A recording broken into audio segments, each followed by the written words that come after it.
आवाज दी वॉइस के इस खास कार्यक्रम में जिसमें हम बात करेंगे पूर्व राष्ट्रपति डॉक्टर एपीजे अब्दुल कलाम के बारे में। उससे पहले कि इस बातचीत को हम आगे बढ़ाएंगे, एक छोटा सा किस्सा सुनाना चाहता हूँ कि चंद्रगुप्त मौर्य के गुरु थे और उनके प्रधानमंत्री थे चाणक्य, और वो एक झोपड़ी में रहते थे। एक दिन एक मेहमान उनसे मिलने गया और चाणक्य जो थे दिए की रोशनी में काम कर रहे थे, लेकिन जब मेहमान पहुंचे तो उन्होंने वो दिया बुझा दिया और दूसरा दिया जला दिया। मेहमान ने उनसे पूछा कि आपने ये एक पहले से जो दिया जल रहा था, जो दीपक जल रहा था, उसको बुझा करके दूसरा दिया क्यों जला दिया? तो चाणक्य ने कहा कि पहला दिया जो था वो सरकारी खर्चे से चल रहा था। तो जो आज का दौर है उसमें जनसेवकों का एक बहुत बड़ा वर्ग ऐसा है जो राजा की तरह व्यवहार करता है, लेकिन इन सब के बीच में डॉक्टर कलाम ने सादगी, मितव्ययिता और ईमानदारी की कई अनुकरणीय मिसालें पेश की हैं। ये प्रेरणा भी हो सकती हैं और एक आईना भी हो सकता है। और एपीजे अब्दुल कलाम से ऐसी बहुत सारी बातें हैं, लोगों की स्मृतियों में हैं, हम सब ने आपने पढ़ा है। बहुत से लोग ऐसे हैं जिन्होंने इन किस्सों को अपने सामने घटते हुए देखा है, और उन्हीं में से एक हैं डॉक्टर कलाम साहब के मीडिया सलाहकार रहे एसएम खान साहब। दूरदर्शन में महानिदेशक भी रहे हैं, 1982 बैच के आईएएस ऑफिसर रहे हैं। तो और भी बहुत सारे इन्होंने सार्वजनिक पोस्ट पे काम किया है लोक सेवक के रूप में। लेकिन जो कलाम साहब के साथ ये जुड़े और 5 साल तक लगातार उनके साथ बिल्कुल नजदीकी का उन्होंने पल पल उनको देखा, तो ये बातचीत बड़ी दिलचस्प हो सकती है। कि पहले तो खान साहब आपका बहुत बहुत स्वागत आवाज द वॉइस पर। और थैंक यू। सबसे पहला सवाल तो ये बनता है कि जो पूरे देश के युवा जो हैं आज, उनके लिए कि एक साधारण से परिवार से आए डॉक्टर कलाम, दुनिया भर में उनको मिसाइल मैन के रूप में जाना गया। आज लाखों करोड़ों लोग जो है उनको अपना प्रेरणा स्रोत मानते हैं। आप व्यक्तिगत तौर पे, निजी तौर पे उनकी किस बात से सबसे ज्यादा प्रेरित होते हैं? देखिए, जैसा अभी आपने कहा, जहाँ तक निजी तौर पे मैं जिससे प्रभावित हुआ और बहुत से लाखों लोग प्रभावित हुए, वो सबसे बड़ी चीज़ जो उनमें थी उनकी सादगी और उनकी ईमानदारी। सादगी और ईमानदारी, जो भी वो सामने थे वही वो अंदर से थे। ऐसा कोई पहलू नहीं था कलाम साहब का कि जिसे आप न समझ सकें, या जैसे पॉलिटिशियंस के बारे में कहा जाता है आमतौर पे कि पॉलिटिशियन सामने से कुछ और नज़र आते हैं, अंदर से कुछ और होते हैं, या उनके दिमाग में कुछ और चल रहा होता है। तो ऐसी कोई चीज़ कलाम साहब के साथ कभी नहीं रही। तो he was a very simple, humble, transparent, honest person. और वो उनकी ऑनेस्टी हर चीज़ में झलकती थी, उनके काम करने के तरीके में, उनकी दिनचर्या में, उनकी डे टू डे लाइफ में, उनके बड़े बड़े अहम फैसले लेने में। मतलब न सिर्फ एक डेली रूटीन में या डेली इंटरेक्शन में, बल्कि जो उन्होंने अहम फैसले अपने 5 साल के कार्यकाल के दौरान लिए, और वो एक ऐसे राष्ट्रपति साबित हुए जो प्रोएक्टिव राष्ट्रपति थे। प्रोएक्टिव का मतलब ये था कि वो अननेसेसरीली गवर्नमेंट के लिए कोई प्रॉब्लम क्रिएट नहीं करते थे, मगर जहां उनका दायित्व आता था एज ए राष्ट्रपति कोई फैसला लेने का, तो वो हमेशा कॉन्स्टिट्यूशन के पैरामीटर्स में उसको तय करते थे। ये नहीं था कि वो किसी उस समय की सरकार से प्रभावित होकर करें, या किसी उस समय की जो भी सरकारें रही। एक्चुअली उनके कार्यकाल में दोनों ही सरकारें रही। 2002 से 2004 तक एनडीए की सरकार रही, और 2004 से 7 तक यूपीए की सरकार रही। तो वो एक ऐसे राष्ट्रपति थे जिन्होंने दोनों ग्रुप्स को देखा और दोनों प्रधानमंत्रियों के साथ काम किया, अटल बिहारी वाजपेयी साहब के साथ भी और डॉक्टर मनमोहन सिंह के साथ भी। तो उन्हें जितना पॉलिटिकल स्पेक्ट्रम उस समय का था, उससे उनका एक कोऑर्डिनेशन रहा, और उन्होंने दोनों ही सरकारों के कार्यकाल में इंडिपेंडेंट डिसीजंस लिए उस समय कि जब राष्ट्रपति को कोई डिसीजन लेना था। ये नहीं है कि वो सरकार के कार्य क्षेत्र में हस्तक्षेप करते हैं एज राष्ट्रपति, वो कभी नहीं किया उन्होंने, किसी समय नहीं किया, एक दिन के लिए भी नहीं किया। मगर अगर कोई मैटर उनको रेफर होता था जिसमें as a president he had to take a decision within the constitutional framework, so he took it independently without being influenced either by the prime minister और काउंसिल ऑफ मिनिस्टर्स और whatever was the political overtone at that time.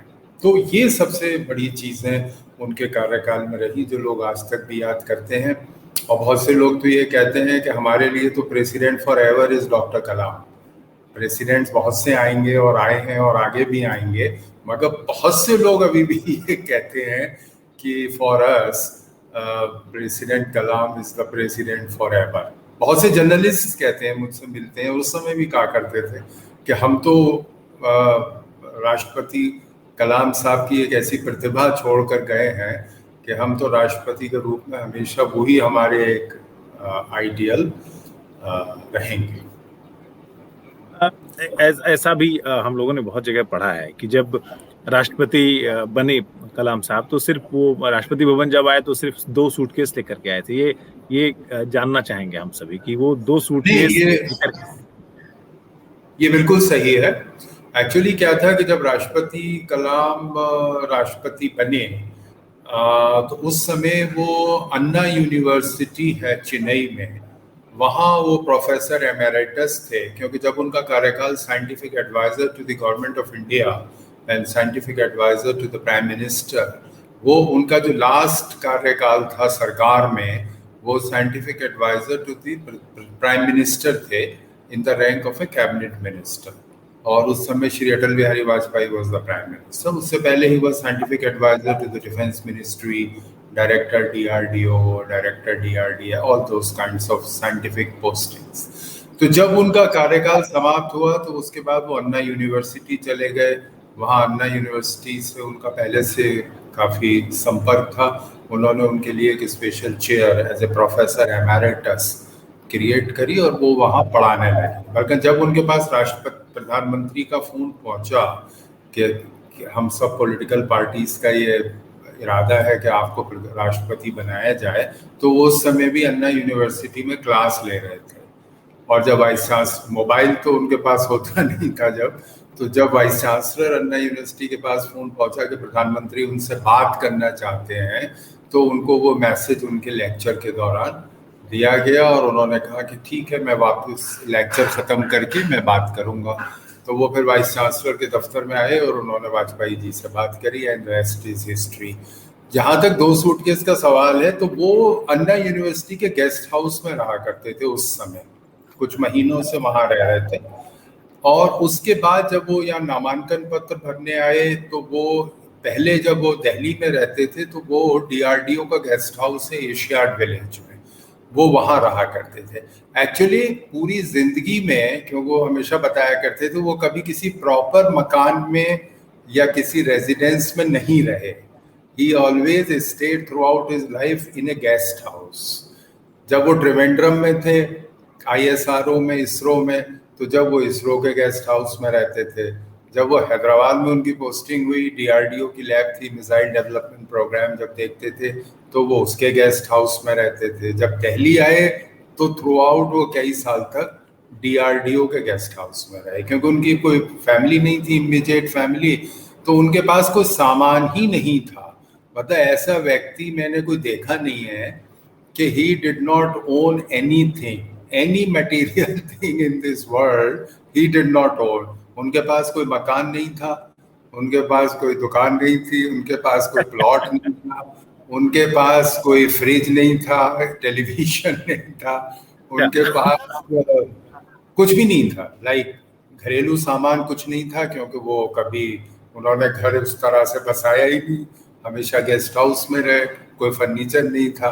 तो उनके पास क्या था, कुछ कपड़े जो वो यूज़ करते थे, और वो भी बहुत कम थे राष्ट्रपति बनने से पहले, क्योंकि राष्ट्रपति बनने के बाद तो उन्हें बहुत से सूट्स मजबूरी में सिलवाने पड़े सेरेमोनियल फंक्शंस के लिए और फॉर्मल फंक्शंस के लिए, और किताबें थी। तो जब वो राष्ट्रपति हुए तो राष्ट्रपति में, क्योंकि पूरा राष्ट्रपति भवन में पूरा मिलिट्री एस्टैब्लिशमेंट है और बड़ी बड़े ट्रक्स हैं, 3 टन 2 टन 1 टन कहलाते हैं।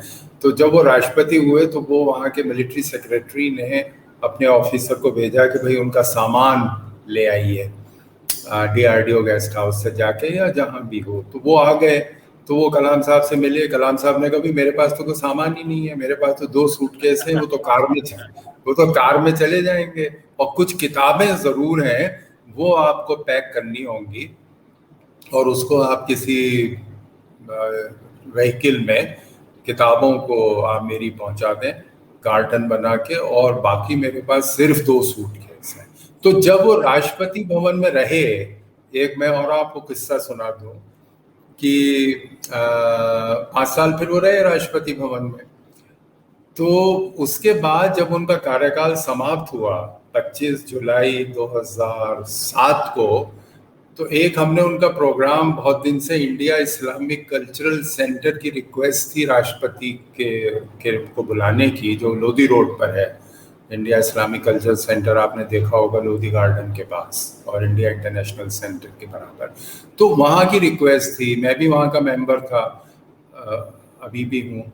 तो वो हमने वहाँ का एक उनका प्रोग्राम बनाया 21 जुलाई का, क्योंकि वो जा नहीं पाए थे। तो उन्होंने कहा मैं जाने से पहले ज़रूर जाऊँगा और वहाँ के मेंबर्स को एड्रेस करूँगा।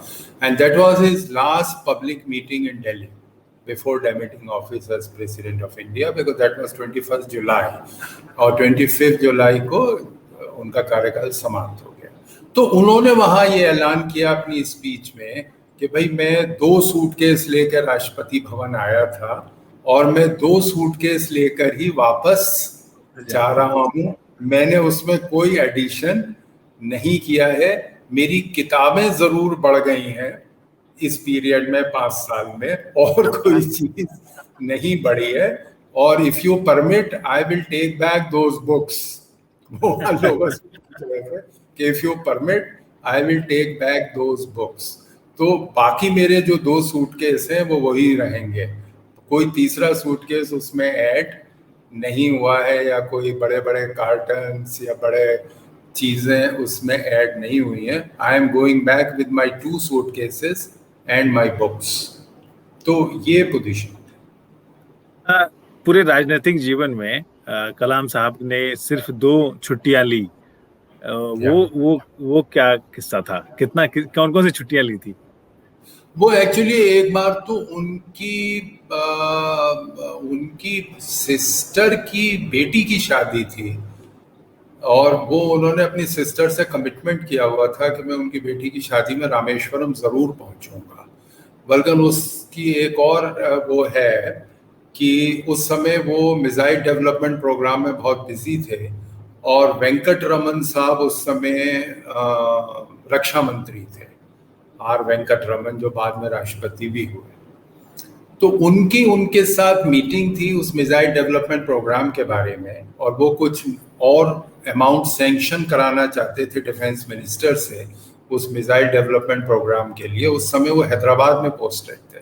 इत्तेफाक ये हुआ कि डिफेंस मिनिस्टर ने उस शादी के आसपास ही बाई चांस मीटिंग रख ली, और कलाम साहब के लिए वो मीटिंग बहुत महत्वपूर्ण थी, क्योंकि उसमें गवर्नमेंट के और सभी लोग आ रहे थे और उन्हें एक अमाउंट सैंक्शन कराना था, क्योंकि मिसाइल डेवलपमेंट प्रोग्राम में कुछ रुकावट आ रही थी फाइनेंशियल। तो वो दिल्ली आ गए, मगर उन्हें अपनी सिस्टर का कमिटमेंट भी याद था कि मुझे शादी में पहुंचना है। बल्कि उसमें उन्होंने वेंकट रमन साहब ने उनकी बड़ी मदद करी, क्योंकि वो मीटिंग में थे, फिर उन्होंने छुट्टी ली थी अपनी बहन की बेटी की शादी के लिए। तो उन्होंने वेंकट रमन साहब को ये पता चल गया, क्योंकि छुट्टी सैंक्शन करने वाले वही थे डिफेंस मिनिस्टर, DRDO के इंचार्ज होते हैं रक्षा मंत्री। तो उन्हें पता चला कि कलाम साहब को तो वहाँ पहुँचना है रामेश्वरम, और ये यहाँ बैठे, और ये उन्हें पता था कि अपनी फैमिली के लिए इस तरह के ओकेजन्स पे कलाम साहब ने पहले से कहा हुआ था। तो उन्होंने उनके लिए एक ऑफिशियल एयरक्राफ्ट का इंतज़ाम किया। कुछ ऑफिशियल ड्यूटी जो थी वो वहाँ लोग जा रहे थे ऑफिशियल ड्यूटी पर, मदुरई वगैरह। तो उन्होंने कहा कि भाई मैं आपका उनके साथ प्रोग्राम बनवा देता हूँ, so that you can reach on time to attend the marriage of your sister's daughter. तो वो छुट्टियां उनकी बहुत मशहूर हुई, क्योंकि वो दिल्ली से रश किया उन्होंने मदुरई होते हुए रामेश्वरम, और वो शादी में पहुंच पाए। राष्ट्रपति को बहुत सारे उपहार मिलते हैं, बहुत सारे गिफ्ट मिलते होंगे कार्यकाल के दौरान। कलाम साहब ने क्या किया उन उपहारों का? लिया नहीं लिया हम तो जानते हैं, हमने तो ये सुना है कि वो बिल्कुल भी उन गिफ्ट को छोड़ दिया उन्होंने राष्ट्रपति भवन में? नहीं, मैं बताऊं आपको कि गिफ्ट की स्टोरी ये है कि राष्ट्रपति को बहुत से गिफ्ट्स मिलते हैं, और कुछ गिफ्ट्स ऐसे होते हैं कि जो लोग उन्हें पर्सनली प्रेजेंट करते हैं जब कहीं भी दौरे पर जाते हैं, और कुछ गिफ्ट्स ऐसे होते हैं कि जो वो एक ऑफिशियल मेमेंटोज और ऑफिशियल सोवेनियर्स बहुत से कंट्रीज में प्रेजेंट किए जाते हैं, और कुछ पर्सनल गिफ्ट्स होते हैं। तो मुझे याद है सबसे पहली बार क्या हुआ कि जो राष्ट्रपति का दौरा था, सबसे पहला दौरा राष्ट्रपति बनने के बाद तो 12 अगस्त को गुजरात का था। तो उस टाइम श्री नरेंद्र मोदी जी वहाँ के मुख्यमंत्री थे, और वहाँ बड़े अनफॉर्चुनेटली रॉइट्स हुए थे और काफ़ी डिस्टरबेंस हुआ था 28 फरवरी और 2 मार्च को। और कलाम साहब राष्ट्रपति का पद ग्रहण किया जुलाई में। तो कलाम साहब ने ये डिसाइड किया और ये डिक्लेयर किया कि मैं दिल्ली से बाहर जब सबसे पहले जाऊंगा तो गुजरात जाऊंगा, क्योंकि गुजरात में 2 चीज़ें हुई हैं, एक तो इतना बड़ा रॉइट्स हुए हैं, और दूसरा वहाँ जनवरी में उसी साल में बहुत बड़े भूकंप आए थे जिससे काफ़ी नुकसान पहुंचा था। तो he said कि I will go to this state first to see the effect of riots and to bring back normalcy and people together, as well as to see the riots affected people, the earthquake affected people. तो वो गुजरात गए, और वहाँ के तो हालात उस समय ऐसे थे कि कोई गिफ्ट वगैरह देने का कोई सवाल पैदा नहीं होता था। मगर उसके बाद 5 सितंबर को उनका दूसरा दौरा भोपाल का था, और वहाँ उनका मकसद था गैस अफेक्टेड एरियाज को देखना, जो 84 का लीकेज हुआ था यूनियन कार्बाइड की कंपनी से, और उसके जो लोग जब तक गैस इफेक्ट से प्रभावित थे और वो अस्पतालों में एडमिट थे और उनको कंपेंसेशन नहीं मिल रहे थे, तो वहाँ जब वो 5 सितंबर वाज टीचर्स डे ऑल्सो, तो वो उस दिन वहाँ पहुंचे। तो पहली बार ऐसा हुआ कि मध्य प्रदेश सरकार ने कुछ अरेंजमेंट किया था गिफ्ट्स प्रेसिडेंट और उनकी टीम के लिए, सभी के लिए।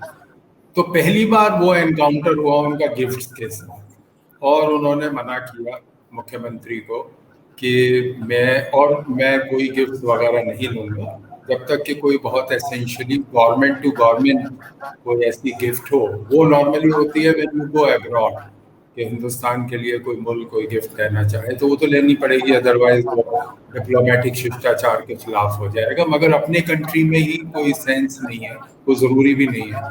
तो उन्होंने वहीं पर एक सर्कुलर इशू किया, हमें याद है, हमको कहा कि भाई अभी सर्कुलर इशू कीजिए कि मेरे दौरों के दौरान कोई गिफ्ट ना प्रेसिडेंट को ना उनकी टीम को भी उन्होंने एक्सक्लूड कर दिया।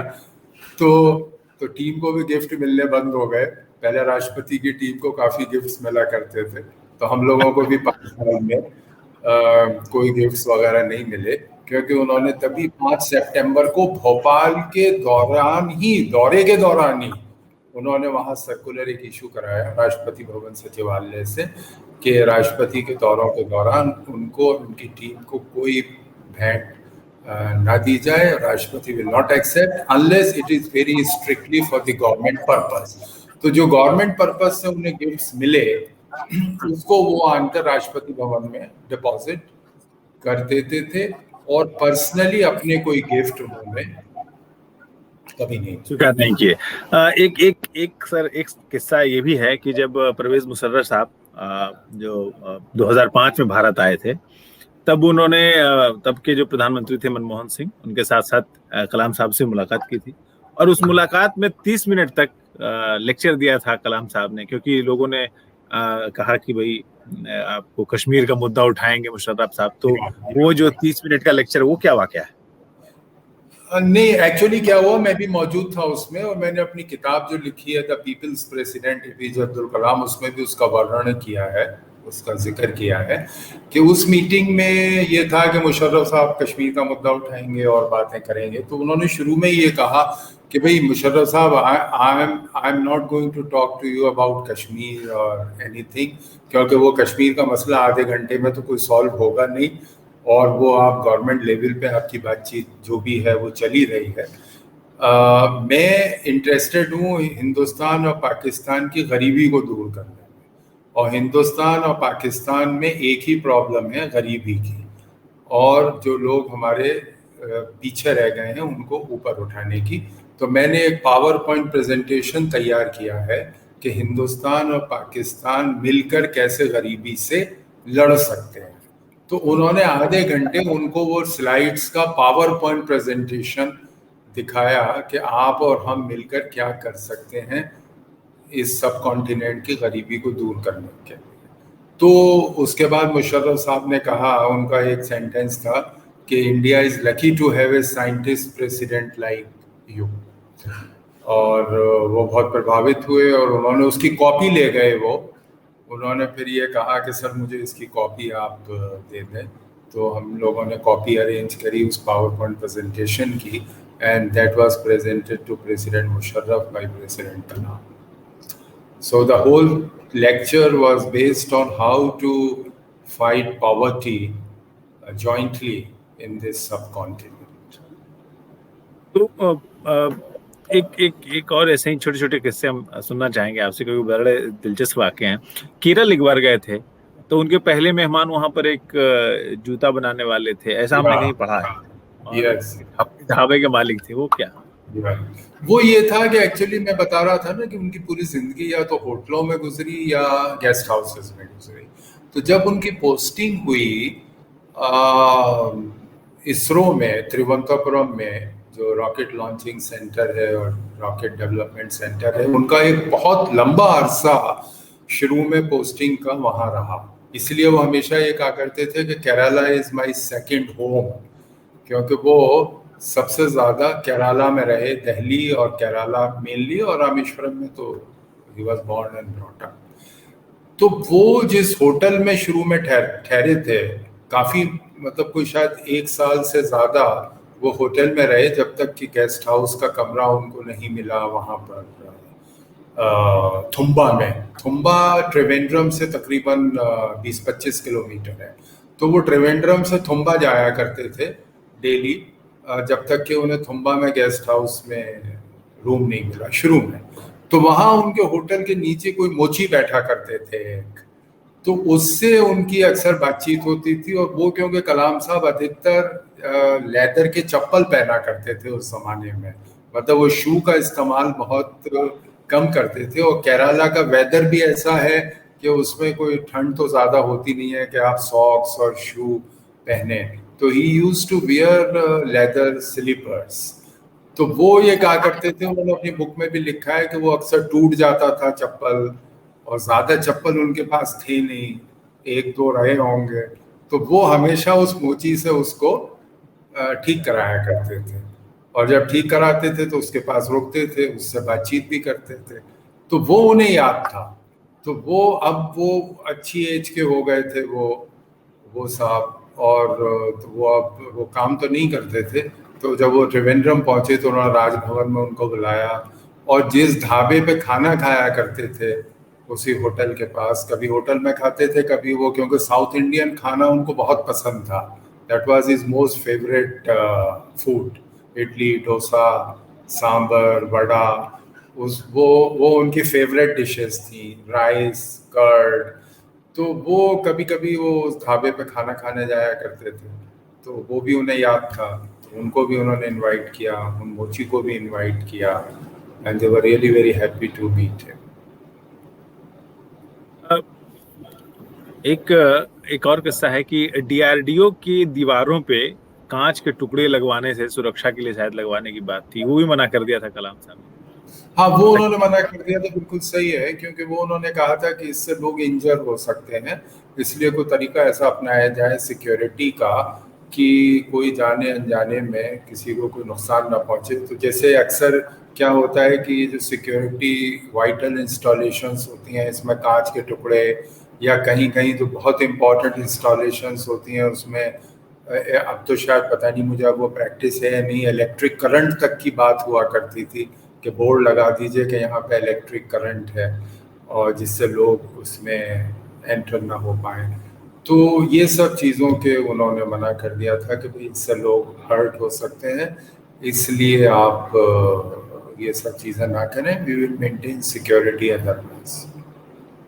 सर एक एक इंसिडेंट शायद जो कि अपुष्ट सूत्रों से आई कि राष्ट्रपति भवन में उनके एक फोटोग्राफर थे, राष्ट्रपति भवन के जो स्टाफ फोटोग्राफर थे, उनको उन्होंने किसी खास कौवे का फोटो लेने के लिए कहा था। क्या चिड़ियों से बहुत प्रेम था उनको? ऐसी कोई घटना याद है? चिड़ियों से तो उन्हें बहुत प्रेम था और उन्होंने एक किताब भी बनवाई थी, वो राष्ट्रपति भवन में मौजूद होगी, बर्ड्स इन राष्ट्रपति भवन। उन्होंने जितनी बर्ड्स थी राष्ट्रपति भवन में, क्योंकि राष्ट्रपति भवन में बर्ड्स की बहुत स्पीशीज हैं, क्योंकि काफ़ी फॉरेस्ट एरिया है, मुगल गार्डन है, तो वो खुद फोटोग्राफर के साथ घूमा करते थे उनकी पिक्चर्स लेते हुए, और वो बड़ी अच्छा एक किताब बनी थी।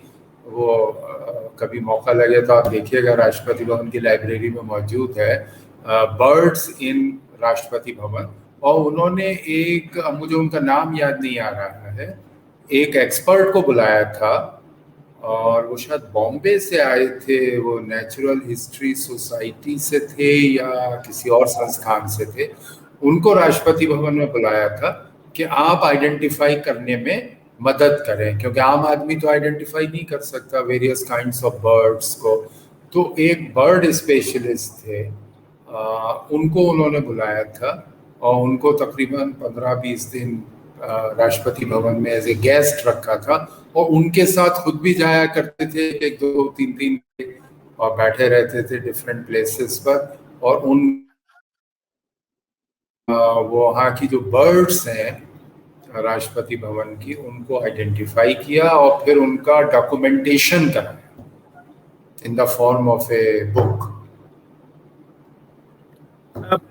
एक भारत के को लेकर के उनका जो विजन था, या फिर जिस तरह से परमाणु परीक्षण हुआ उसमें उनकी जो भूमिका रही, हमने बहुत सारी बातें उनके बारे में जानी है, पढ़ी हैं, समझी हैं।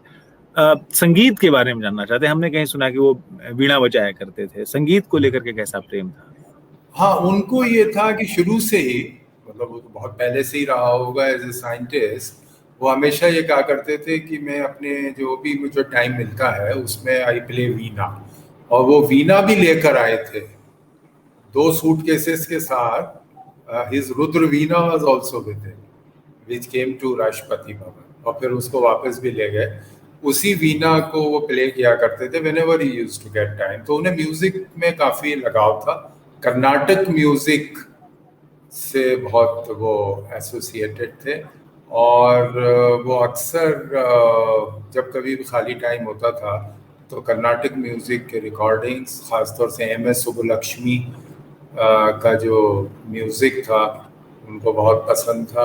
और जब एम.एस. सुब्बुलक्ष्मी की डेथ हुई चेन्नई में उन्हीं के कार्यकाल के दौरान, तो specially he had gone to Chennai to pay tributes to her. उनके घर गए दिल्ली से चेन्नई और उनको ट्रिब्यूट पे किया। तो he was a lover of music definitely. Sir, चूंकि आपने एक लंबा अरसा, पूरे 5 साल कम से कम कार्यकाल के तौर पे उनके साथ गुजारा, हम चाहते हैं कोई ऐसा दिलचस्प वाकया बताएं, जैसे बच्चों को वो जहाँ भी जाते थे, स्कूल से आते थे, तो उनको कसम शपथ दिलवाते थे कि हम कुछ पर्यावरण की रक्षा करेंगे, पेड़ लगाएंगे।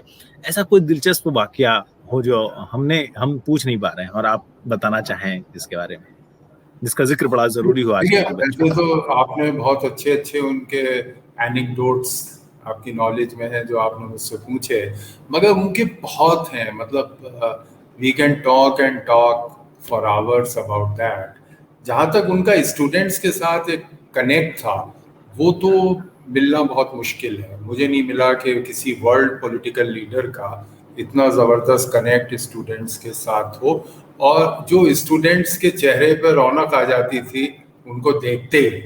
मतलब वो किसी 75 साल के इंसान की, उस समय उनकी उम्र 75 साल रही होगी जब वो राष्ट्रपति थे, किसी यंग आदमी के चेहरे पे 75 साल के इंसान को देखकर ऐसी खुशी और ऐसा लाइवलीनेस आना बहुत मुश्किल है।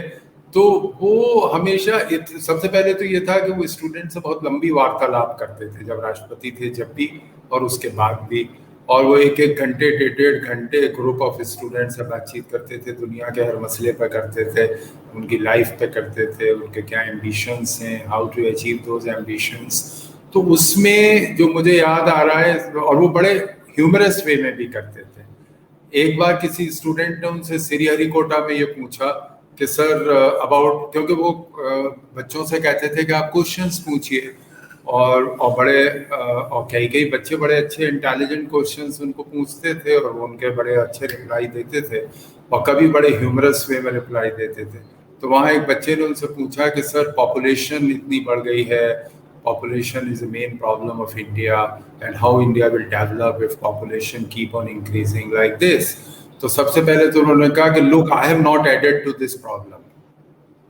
मैंने कोई पॉपुलेशन की वृद्धि नहीं की है, और अब मैं तुम्हें उसके मेरिट्स और डीमेरिट्स पर जवाब दूंगा। ऐसे ही हरियाणा में एक कार्यक्रम में, आई थिंक पटौदी में कार्यक्रम था वहाँ के स्कूलों का, तो वहाँ एक बच्चे ने उनसे पूछा कि राष्ट्रपति जी, एक बड़ा अजीब कोइंसिडेंस है कि हमारे राष्ट्रपति और प्रधानमंत्री, क्योंकि उस समय श्री अटल बिहारी वाजपेयी प्रधानमंत्री थे, दोनों ही कुंवारे हैं, दोनों ने शादी नहीं की है। ये एक अजीब इत्तेफाक है कि राष्ट्रपति प्रधानमंत्री। तो उन्होंने इंग्लिश में जवाब दिया, I M A Brahmachari to. अब उसका क्या मकसद था, मगर मुझे उनका रिप्लाई आज तक याद है। उन्होंने इंग्लिश में कहा, I M A Brahmachari to, TWO। तो वो इस तरह के भी कभी कभी बड़ा जबरदस्त ह्यूमरस वे में रिप्लाई देते थे, और so that the people should be at ease and should be able to understand what they are asking.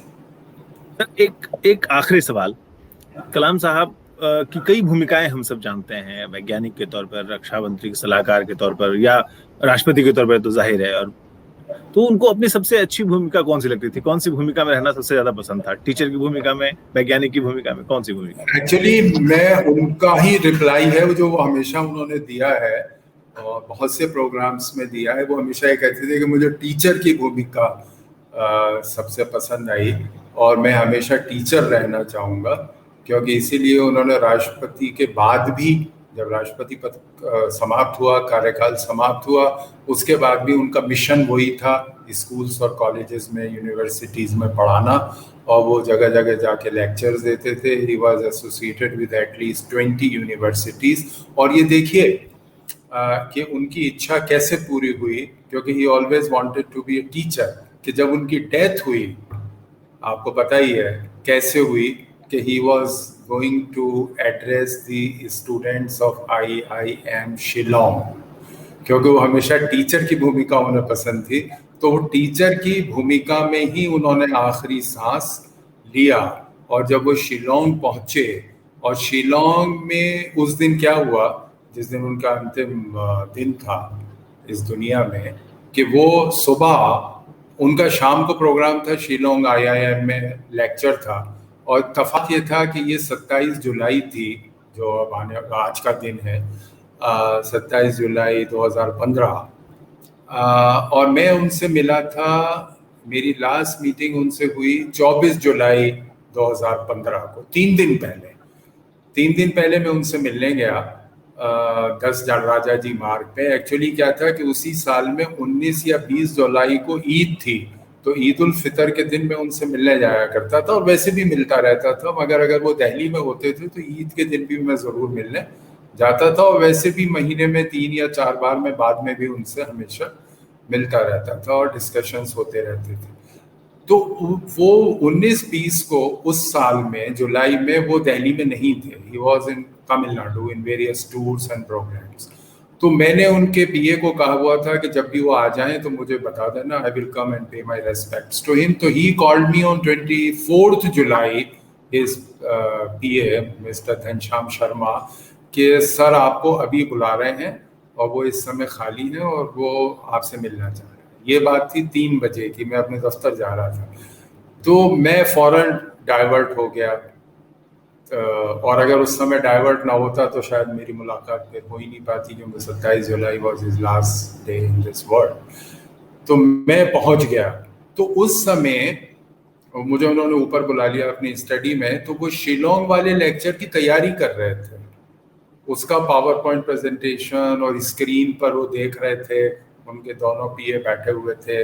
तो उन्होंने मुझसे कहा कि भाई मैं 27 को लेक्चर देने जा रहा हूँ शिलोंग में, क्योंकि मुझे भी वो अक्सर जब मैं पहुंच जाता था तो अपने लेक्चर्स वगैरह दिखाते रहते थे कि भाई कोई पॉइंट तो ऐड नहीं करना है, because that was again his unique quality कि वो आपको एक इम्पोर्टेंस देने के लिए ही वुड ऑलवेज आस्क कि भाई ये मैंने तैयार किया है, आपको कोई और पॉइंट तो ऐड नहीं करना है, चाहे आप ऐड करने की पोजीशन में नहीं होते थे, but at least he would ask you so that you feel important कि देखिए मुझे कितना इम्पोर्टेंस भी दे रहे हैं। और दूसरा वो ये भी चाहते थे कि दूसरे व्यक्ति जो है उनकी जो चीज़ है उसको देखें, अगर उनकी ओपिनियन हो तो वो दे दें उसके बारे में। तो खैर मैंने देखा, मैंने कहा हाँ सर बहुत अच्छा है ये वो।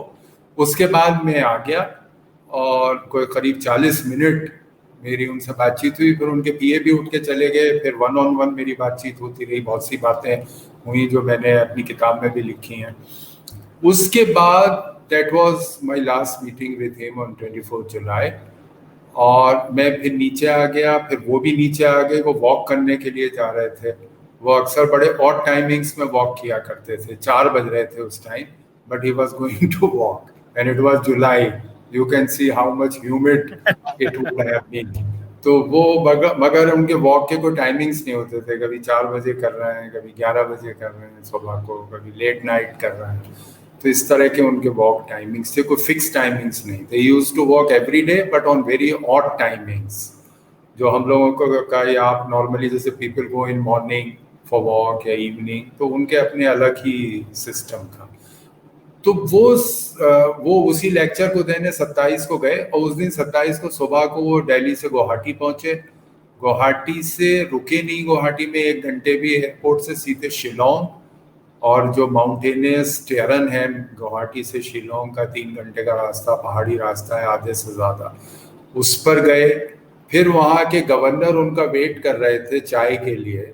ये प्रोग्राम था कि पहले राजभवन जाएंगे, गवर्नर के साथ चाय पियेंगे, अपना सामान छोड़ेंगे क्योंकि रात को वहीं ठहरना था, और फिर उनकी टीम जो है आगे शिलोंग IIM के कैंपस में जाएगी।